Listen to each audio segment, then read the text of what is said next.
Meus irmãos e minhas irmãs, paz e bem, nós celebramos hoje o mártir São Lourenço, que marcou muito a fé, a história dos primeiros cristãos. É o mártir do século III, que foi martirizado por causa da fé em Jesus. Mas também ele é muito conhecido pela sensibilidade para com os pobres, que ele chamava de verdadeiro tesouro da igreja.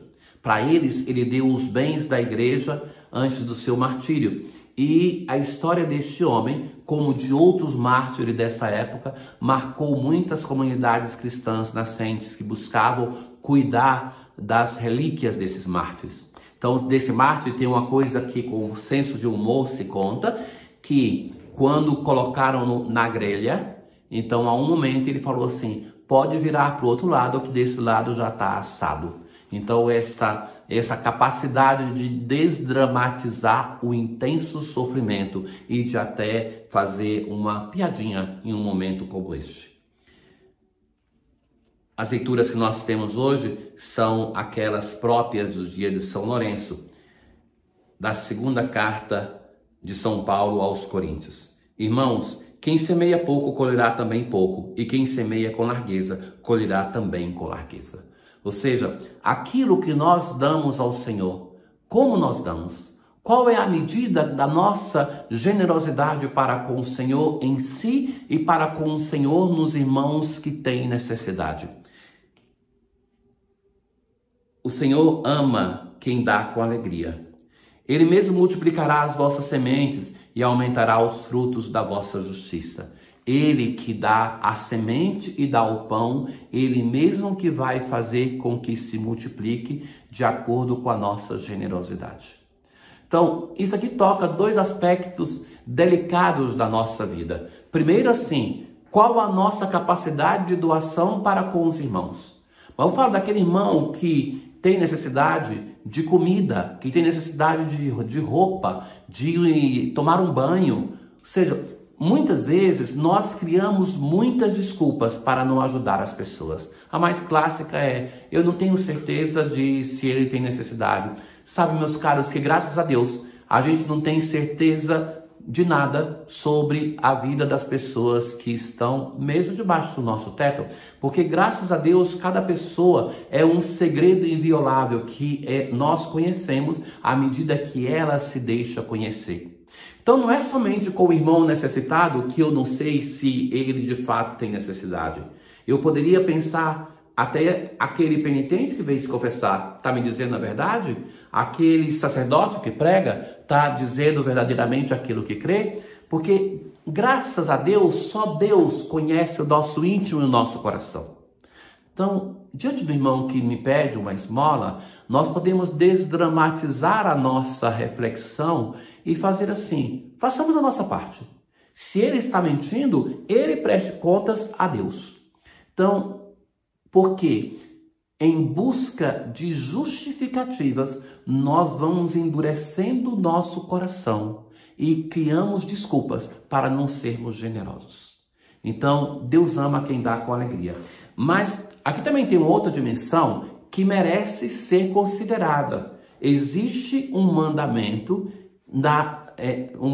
da igreja, que é aquele do dízimo, que é um tema que nós praticamente não tocamos, mas que se vê que as comunidades pobres, muitas vezes, são aquelas mais generosas. Sabe que em muitas nações do mundo, a igreja vive a partir daquilo que recebe do Estado. Graças a Deus, no Brasil, nós não temos isso. Nós dependemos, comunidade eclesial, da generosidade dos nossos paroquianos.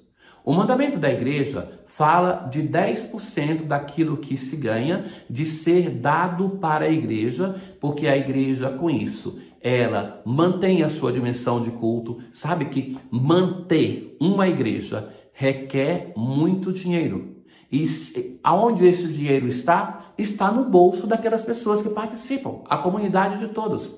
Então, isso é senso de comunidade também. Eu me recordo muito, quando eu era sacerdote na cidade ocidental, um episódio que eu estava para entrar para a celebração e então uma senhora veio pedir ajuda.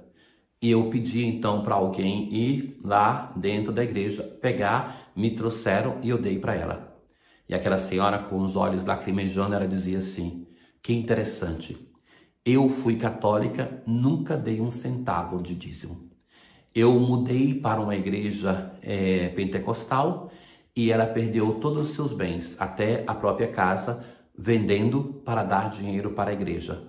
E que procurou ajuda na igreja dela, não recebeu. E que a igreja que ela nunca ajudou, estava ajudando-a. Tenhamos consciência disso, meus caros, porque nós temos o risco de viver a nossa eclesialidade como quem vai em busca de um serviço que a igreja te presta. E nós somos comunidade quando nós temos disponibilidade de usar com a igreja os recursos que nós temos, o nosso tempo, a nossa energia. Assim se faz comunidade.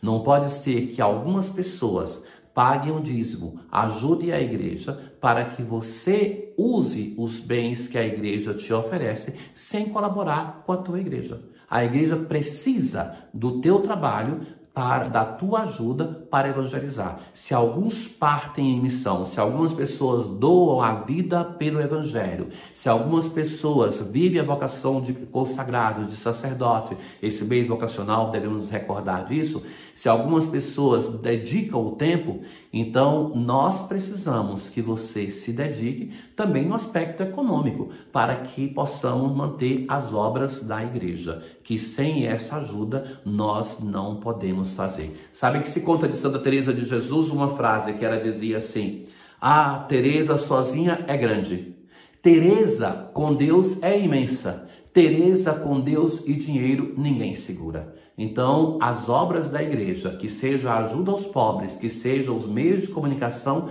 precisa da tua colaboração. Aclamação ao Evangelho de hoje: aquele que segue não caminha entre as trevas. Jesus vai dizer assim, é o Evangelho de João: em verdade vos digo, se o grão de trigo que cai na terra não morre, ele continua só um grão de trigo. Então, se o grão de trigo ele não se deixa apodrecer, se torna em uma pedra, por exemplo, não dá vida nenhuma. Mas ele somente vai gerar uma planta que vai dar muitos outros grãos na medida que ele doa a sua vida. Quem se apega à sua vida vai perdê-la. Se alguém quer me servir, siga-me. Então, Jesus vai dizer assim, que o primeiro passo para entrar no serviço dele é segui-lo. E segui-lo não é somente colocar-se fisicamente atrás do Senhor, mas é buscar ter a intenção do Senhor, ter a doação, deixar-se perder por causa do Senhor, como o grão de trigo. E onde eu estou, estará também o meu servo. Se alguém me serve, meu Pai o honrará. Hoje, nós celebramos São Lourenço, aquele que como um grão de trigo se doou. E as leituras todas falam desta doação. Uma doação que muitos fizeram até com martírio, mas somente se doou com martírio quem foi teve capacidade de se doar a cada dia. Então, recordemos-nos nesse dia de tantas pessoas que se doam. Ainda hoje cristãos que são massacrados por causa da fé, mas além desses mártires, das pessoas que se doam pela vida da comunidade. Nessa semana, nós celebramos e rezamos pelos sacerdotes. Pensem em nós, sacerdotes, que deixamos possibilidades, deixamos a nossa família para nos doar por causa do Evangelho. Ai da igreja, do Evangelho, se não tivesse esses ministros para anunciar. Mas ai de nós, ministros, se não tivéssemos também a igreja, se não tivéssemos o Senhor. Então nós nos sustentamos e com amor recíproco, mutuamente, vivemos o Evangelho. E também a doação que vamos ver nas outras vocações deste mês, de pessoas que se dedicam por causa do Evangelho, que como um trigo vão se doando para que a causa do Evangelho possa ser conhecida, possa ser vivida. Ó Deus, o vosso diácono Lourenço, inflamado de amor por vós, brilhou pela fidelidade ao vosso serviço e pela glória do martírio. Concedei-nos amar o que ele amou e praticar o que ensinou. Tenham todos um bom dia. O Senhor esteja convosco, Ele está no meio de nós. Abençoe-vos o Deus Todo-Poderoso, Pai e o Filho e o Espírito Santo. Que São Lourenço interceda por todos nós, de um modo especial pelos nossos diáconos. Ele era um diácono. Paz.